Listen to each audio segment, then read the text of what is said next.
Science और technology की दुनिया में आपका स्वागत है दोस्तों। इस वीडियो में हम आपको बताने जा रहे हैं कुछ जबरदस्त फैक्ट्री मशीन्स के बारे में जिनके काम को देखकर आप हैरान रह जाएंगे। तो चलिए शुरू करते हैं। सबसे पहले जानते हैं ग्लास पिक्चर मेकिंग के बारे में। कांच के बर्तन बनाने के लिए सबसे पहले स्टील की एक पाइप पर बॉयलर से पिघला हुआ कांच लिया जाता है। फिर इस कांच को थोड़ा प्रोसेस करके इसमें मुंह से थोड़ी हवा डाली जाती है। फिर इसे कांच के छोटे छोटे कलरफुल टुकड़ों पर घुमाया जाता है ताकि इस कांच में डिजाइन डाली जा सके। फिर इसे बॉयलर में वापस से गर्म करके इसे थोड़ा और फैलाया जाता है, जिसके बाद कांच के टुकड़े इसमें अच्छी तरह से मिल जाते हैं। फिर इसे एक फ्रेम में डाला जाता है और इसमें मुंह से हवा देते हुए इसे गोल गोल घुमाया जाता है, जिसके बाद ये एक मटकी यानी पिक्चर का आकार ले लेता है। फिर एक बार इसे वापस से बॉयलर में गर्म किया जाता है और गर्म करने के बाद इस पिक्चर को गोल गोल घुमाते हुए इसकी नेक बनाई जाती है। नेक बनाने के बाद इस पर गर्म कांच से हैंडल लगाया जाता है। इसे काफी सावधानी से पिक्चर पर लगाया जाता है। फिर फाइनली इसके स्टील पाइप को हटाकर इसे फ्लेम से हीट करते हुए इसे नीचे से भी पैक कर दिया जाता है, जिसके बाद ये ग्लास पिक्चर पूरी तरह से तैयार हो जाता है। अब बात करेंगे विंडो ग्लास मेकिंग की। विंडो ग्लास बनाने के लिए सबसे पहले रॉ ग्लास को बॉयलर में गर्म किया जाता है। जब ये ग्लास गर्म हो जाता है तो इसे एक कंटेनर में लिया जाता है और इसे स्टैंड पर रखकर जल्दी से मशीन तक लाया जाता है, जिसके बाद इसके ऊपर इस मशीन को चलाकर इसकी पतली लेयर बना दी जाती है। फिर इसे काटकर साइड में ठंडा होने के लिए रख दिया जाता है और जब ग्लास में कोई कलर या टेक्सचर देना होता है तो इसमें रॉ इंग्रेडिएंट्स मिलाए जाते हैं, जिसे एक वर्कर द्वारा अच्छी तरह से मिक्स किया जाता है और मिक्स करने के बाद इसे रोलिंग मशीन पर डाल दिया जाता है, जिसके बाद ये मशीन इस ग्लास की पतली लेयर बना देती है। ग्लास के तैयार होने के बाद इसकी काफी सफाई से कटिंग की जाती है। यहाँ इसके चारों तरफ के खराब हिस्सों को हटाकर पेस्ट ग्लास अलग कर दिया जाता है।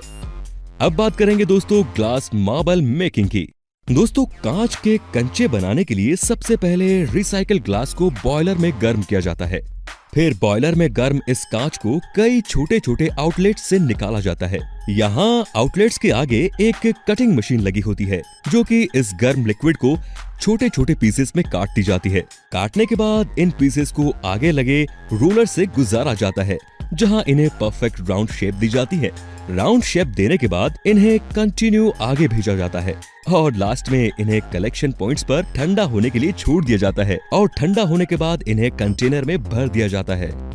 तो चलिए अब बात करते हैं मैचस्टिक मेकिंग की। माचिस की तिल्ली बनाने के लिए सबसे पहले लकड़ी के एक लोग को एक मशीन पर लगाकर इसकी पतली पतली लेयर उतार ली जाती है। फिर इन लेयर्स को एक के ऊपर एक रखकर इन्हें एक मशीन में डाल दिया जाता है। यहाँ ये मशीन इन्हें छोटे छोटे टुकड़ों में काटती जाती है, जिनकी साइज एक माचिस की तिल्ली जितनी होती है। फिर इन कटी हुई तिल्लियों को एक कन्वेयर पर से गुजारा जाता है, जिससे इसमें से छोटी छोटी तिल्लियां अलग हो जाती है और एक फिक्स साइज की तिल्लियां अलग रह जाती हैं, जिन्हें यहाँ से कलेक्ट कर लिया जाता है। फिर इन सभी तिल्लियों को एक स्पेशल मशीन में डाला जाता है, जहां यह मशीन इन तिल्लियों को एक कन्वेयर पर लगाती जाती है। फिर इस कन्वेयर पर लगी तिल्लियों को आगे की तरफ पोटेशियम क्लोरेट और रेड फास्फोरस के लिक्विड मिक्सचर में डुबोया जाता है, जिसके बाद ये तिल्लियां पूरी तरह से बनकर तैयार हो जाती हैं। फिर इन तिल्लियों को एक ऑटोमेटिक मशीन के जरिए एक फिक्स अमाउंट में इनके बॉक्सेस में भर दिया जाता है। तिल्लियों को बॉक्सेस में भरने का काम ये मशीन काफी तेजी से करती है। फिर इन छोटे छोटे बॉक्सेस को भी एक बड़े बॉक्स में भरकर इन्हें मार्केट में भेज दिया जाता है। तो चलिए अब बात करते हैं पेंसिल मेकिंग प्रोसेस की। पेंसिल बनाने के लिए सबसे पहले पेंसिल की लीड तैयार की जाती है। इसके लिए एक कंटेनर में ग्रेफाइट और क्ले को मिलाकर इसका पेस्ट तैयार किया जाता है। फिर इस पेस्ट में से ये मशीन पेंसिल की लीड्स तैयार करती जाती है। इन लीड्स को यहाँ कुछ समय तक सूखने के लिए छोड़ दिया जाता है। सूखने के बाद इन लीड्स को एक मेटल कंटेनर में भरकर हीटिंग चैम्बर में डाल दिया जाता है। यहाँ इन लीड्स को हाई टेम्परेचर पर गर्म किया जाता है। फिर इन लीड्स को हीटिंग चैम्बर से निकालकर इन पर गर्म गर्म वैक्स डाल दिया जाता है। ये दोनों प्रोसेस पेंसिल लीड को स्ट्रॉन्ग और स्मूथ बनाने के लिए की जाती है। इन सब के बाद शुरू होता है पेंसिल के लिए लकड़ी बनाने का काम। सबसे पहले लकड़ी की एक प्लाई के ऊपर एक मशीन के जरिए सांचे बनाए जाते हैं और इन मशीन के जरिए इन पर ग्लू भी लगाया जाता है।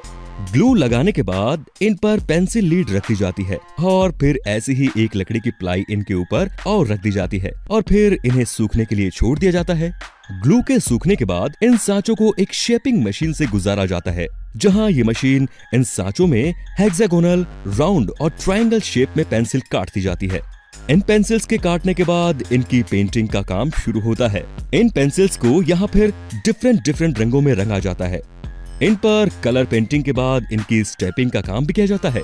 एक मशीन द्वारा इन पेंसिल पर कंपनी के स्टैंप लगाए जाते हैं। फिर फाइनली इन पेंसिल्स के पीछे वाले हिस्से को एक बार फिर से कलर में डुबाया जाता है। इस तरह से ये पेंसिल्स तैयार होती है दोस्तों। फिर इन तैयार पेंसिल्स को अलग अलग बॉक्सेस में पैक करके मार्केट के लिए भेज दिया जाता है। चलिए अब बात करते हैं एलपीजी सिलेंडर मेकिंग की। एलपीजी सिलेंडर बनाने के लिए सबसे पहले स्टील की राउंड शीट ली जाती है। फिर इस शीट को एक हाइड्रोलिक प्रेस के नीचे दबाकर इसे हाफ कैप्सूल्स का शेप दिया जाता है। फिर आगे लगी एक मशीन इस कैप्सूल्स की वेस्ट एजेस को काटती जाती है। फिर इस हाफ कैप्सूल के ऊपर वाले होल में एक नोजल को वेल्ड किया जाता है।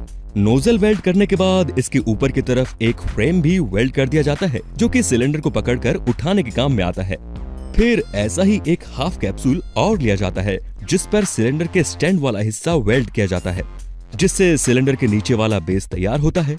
फिर फाइनली तैयार किए गए दोनों हाफ कैप्सूल्स को आपस में वेल्ड कर दिया जाता है, जिससे एक पूरा सिलेंडर तैयार हो जाता है।